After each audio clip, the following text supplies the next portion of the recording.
Following your soul's calling is a very courageous thing to do, because following your soul's calling is going to pull you out of the mainstream. It's going to pull you out of the crowd and pull you out of what's known and familiar. So following your soul's calling is really the hero's journey, because society is built in such a way that doesn't really favor outliers. It more favors conformity.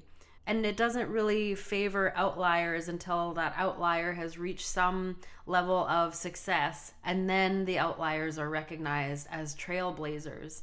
But on the way to being that trailblazer, the outlier can be just seen as strange and eccentric and maybe even crazy, because they're following their soul's calling and they know what they're called to be doing, and they're doing that thing despite the obstacles, despite the naysayers, despite the people who try to block their path. And each one of us has a calling on our spirit and a calling on our soul, and it's very unique and different for each and every one of us.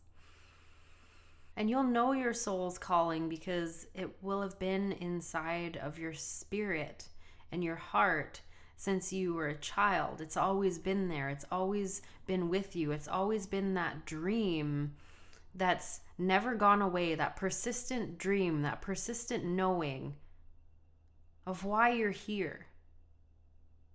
And not all souls' callings are flashy, and not all souls' callings need a spotlight. And you'll also know your soul's calling because it's something that comes really easily to you, but not necessarily to others.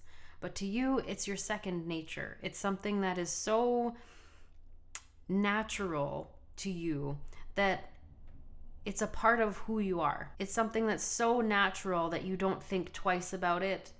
You don't have to really try hard to learn how to do it. It just comes naturally to you. That's your soul's calling. And that could look like many, many different things. That could look like teaching, speaking, cooking, creating, engineering, nurturing, caretaking. It could be dancing, could be making music. It could be building computers. It could be any one of these things. It could be landscaping. But it's one of these things that comes so naturally to you that you never question it. It's just a part of you.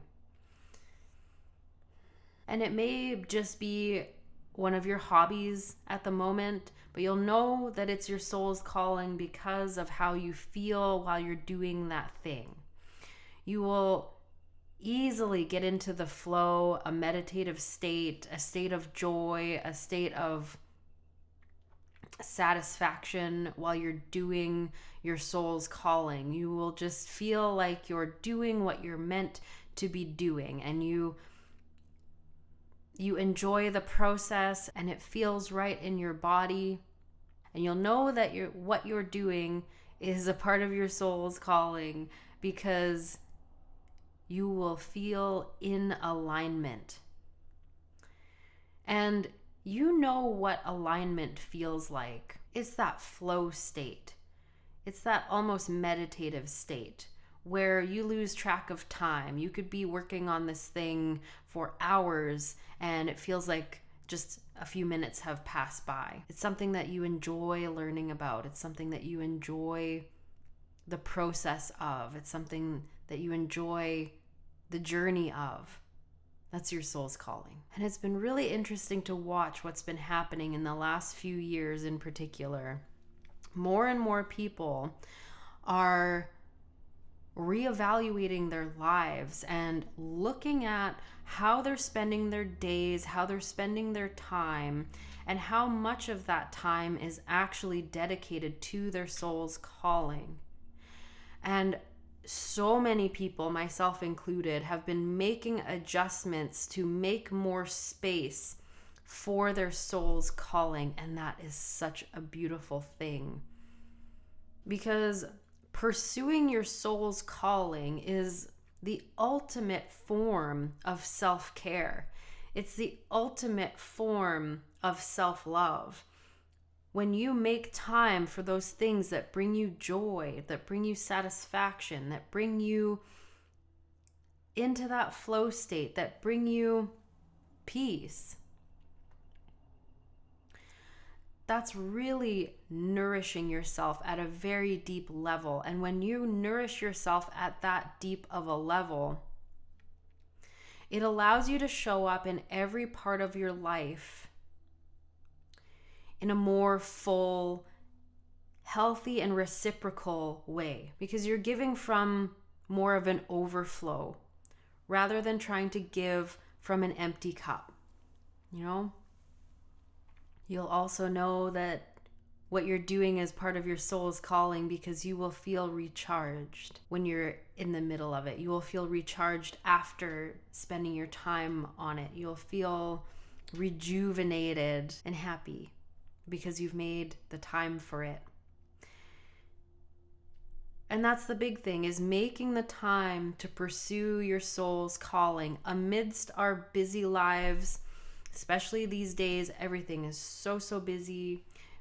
I know we have a lot on, but if you can kind of tweak and move things around in your day to make even just a little bit of time for your soul's calling, it will transform your life. It's really saying to yourself that this thing that is important to me is worthy of my time. It's worthy of investing in.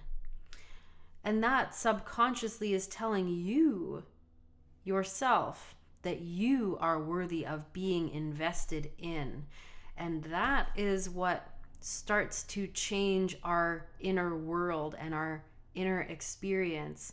When we start to invest in ourselves, in our souls, in our development, in our joy, that's when things really start to get moving in a new direction. And when you pursue your soul's calling,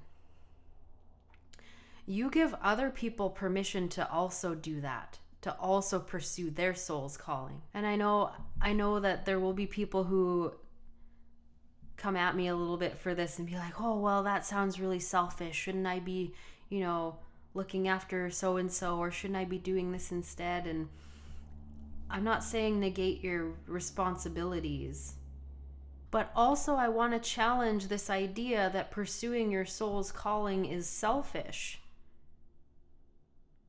That doing something for yourself is selfish. Because I don't think that it is. Doing things for yourself in pursuit of your soul's calling and finding a balance between that pursuit and your daily responsibilities, learning to pour back into yourself and give to yourself, that is not selfish. That is balanced. And that's the part I want to emphasize, is the balance. Finding pockets of time to pursue the things that light you up, to pursue the things that rejuvenate you, allows you to show up to your work, to your family, to your friends in a more balanced and reciprocal way. It allows you to be able to give more in your relationships when you are taking care of yourself. It might seem strange at first to start to carve out time for yourself, and you will have to fight that voice that's telling you that you're being selfish. You will.